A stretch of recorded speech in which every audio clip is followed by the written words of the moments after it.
je suis Cathy. Nous sommes juste devant, à l'entrée de Bramevac, devant l'église, qui, elle, était, si je me souviens bien, et vous allez voir, je vais vous faire juste un petit tour, qui, elle, était en bas de la zone château. Vous avez la basse-cour, voilà. Donc il y avait un rempart en dessous du château. Comme il y avait un peu trop de monde, ils ont fait une église en bas. Voilà, avec un cimetière. Donc je vous ai raconté l'histoire de Marguerite. Donc Marguerite, mariée au comte de Comminges en 3e noces, aurait été enfermée dans la tour pour récupérer son mari et rester jeune. Elle avait décidé de prendre le cœur ou le sang d'un jeune enfant tous les jours ou toutes les semaines. Quand il n'y a plus eu d'enfant, le cuisinier aurait tué un veau, elle aurait mangé le veau, et la vache, ayant perdu son enfant, bramait. Marguerite l'aurait entendu et aurait dit, alors Bramevac. Voilà. Donc ça c'est la légende du village. Alors ici à Bramevac, il y a combien d'habitants? 30-35 à l'année. D'accord. Bon, il y a quelques maisons secondaires, mais qui sont ouvertes tous les week-ends, donc voilà. Il y a 35 votants. D'accord. Voilà. Donc c'est quand même un village qui est assez resserré sur lui-même, en étoile. Donc la place du village est là, avec la fontaine qui ne coule plus depuis 15 jours, 3 semaines, et sinon qui coule. Le tilleul, c'est pas un arbre de la liberté, ça c'est sûr, village, parce qu'au début du siècle, on a des photos, il était pareil. D'accord. Voilà. Ouais.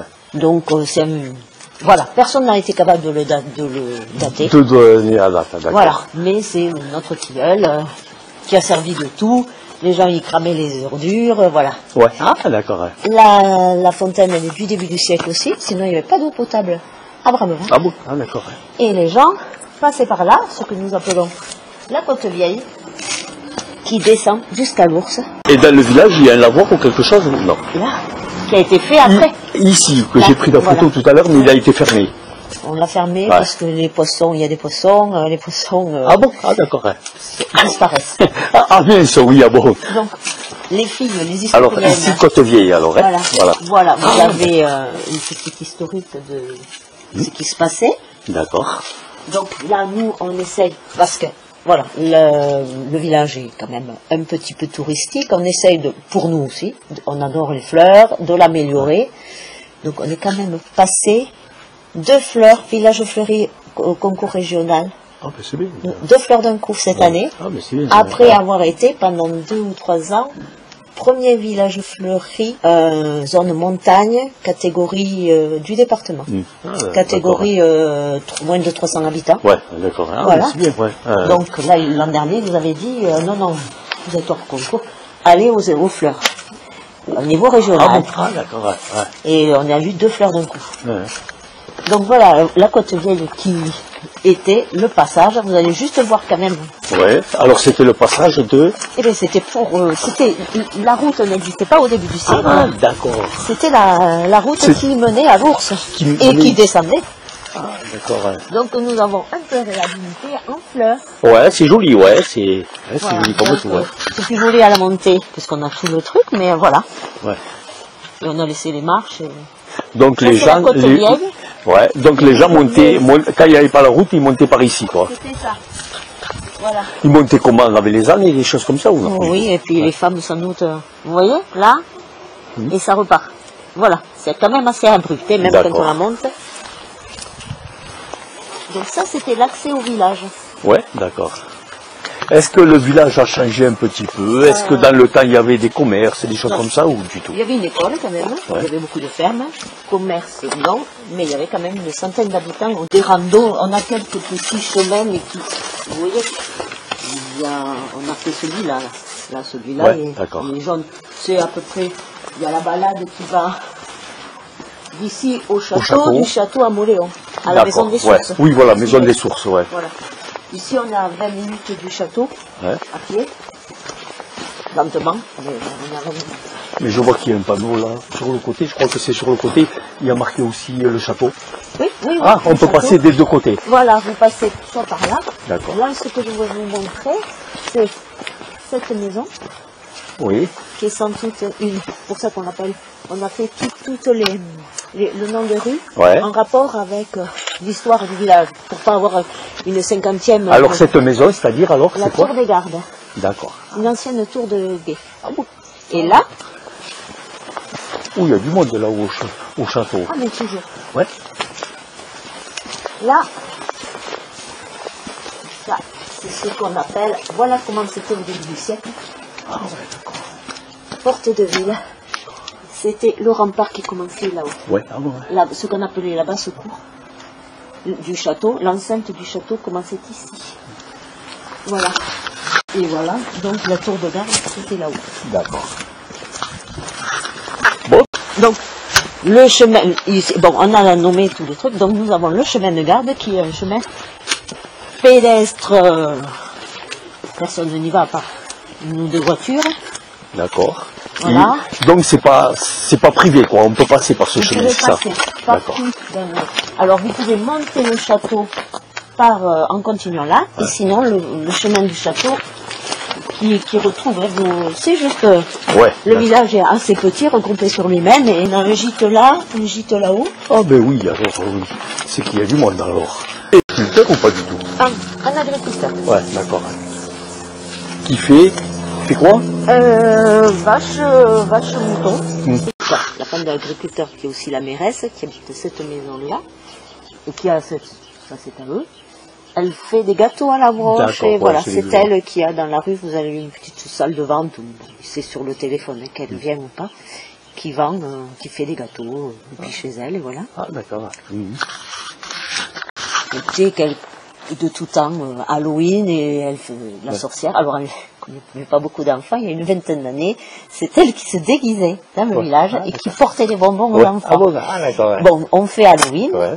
donc on n'est pas tout le monde, parce que tout le monde n'aime pas cette fête, mais en général on mange ensemble, donc comme il y a beaucoup plus d'adultes que d'enfants, mais c'est une Halloween des adultes, Ouais. Ah, ouais. très souvent on monte au château, on monte au château avec la nuit, avec les lanternes, Ah super. Ouais. costumé en sorcière ou autre, Ah super. Ouais. et on décore un petit peu le village, quoi, ceux qui veulent, leur maison, quoi. Ouais, d'accord. Et on fait des soirées comme ça. Alors je suis Lise, j'habite avec mon mari le petit village de Bramevac depuis bientôt 6 ans maintenant.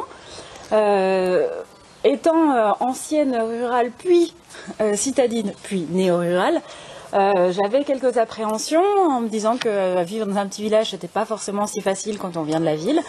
Et en fait, tous les doutes ont été levés très rapidement en arrivant ici parce que les gens qui habitent ce village sont particulièrement accueillants, ils sont très sympathiques, très tolérants. Il y a une très belle dynamique de groupe où tout le monde participe aux tâches collectives de la commune, entretient la commune, fleurit la commune, entretient le château aussi, notre beau château. Ce qui nous a permis en fait d'avoir 2 fleurs au concours régional l'an dernier. Donc c'est quand même incroyable ce dynamisme qu'il y a ici. Le patrimoine est très joli, les environs sont magnifiques. On peut partir faire des balades de la maison et on se fait des très très jolies Sinon balades. vous étiez où avant alors? Nous étions à Toulouse, D'accord. donc pas si loin que ça. Et comment se fait que vous avez choisi ce village? On a choisi la vallée, la Barousse quand Ouais, même. d'accord. C'est un coin particulier avec de très jolies traditions et en même temps un paysage incroyable et varié. Donc c'était un endroit rêvé pour venir s'installer, sachant que quand même il y a des commerces qui sont pas si loin que ça, il y a toutes les facilités aussi pour vivre au quotidien. sûr. Il y a la fibre accessoirement, c'est sûr, qui facilite c'est sûr. quand même. Du coup c'est un endroit qui est tout à fait particulier et génial. L'église de Bramevac date de fin XIIe siècle, début XIIIe. Elle est dédiée à Saint-Barthélemy. Le gros tableau au milieu, c'est Sainte-Anne qui apprend à lire à la Vierge avec Saint-Joachim.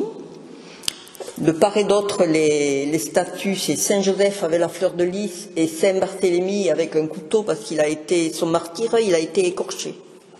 Voilà. Le buste reliquaire, de Sainte Catherine. Sainte Catherine était priée beaucoup par les jeunes filles célibataires. Et il y en avait beaucoup apparemment de Sainte Catherine dans la contrée, dans la Barousse. Voilà. La Pietà en terre cuite du XVIIIe siècle. Cette pierre a été trouvée sous le plancher à l'emplacement en bois devant l'autel. Un monsieur m'a dit que quand quelque chose était consacré dans une église, ça ne ressortait pas de l'église. C'était enterré. Voilà. Ils l'ont trouvé comment alors? On avait un plancher. On a enlevé le plancher parce qu'il était pourri. Il était, enfin, pas du XIIe siècle, il était très vieux. Et on a trouvé les pierres comme ça. Donc les Beaux-Arts nous ont obligés à le garder comme ça. C'est joli comme ça, non? Oui, c'est plus joli, mais beaucoup plus embêtant parce que ça suit la température de dehors. Donc souvent les pierres pleurent et ça abîme le mobilier. Voilà. Au-dessus des fonds baptismaux, vous avez une statue qui a été trouvée au château dans les années 1990 quand ils ont rénové le château. D'accord. Elle se trouve où alors? C'est laquelle là? C'est celle qui est là. Le buste. D'accord. Oui, voilà. Bon, voilà.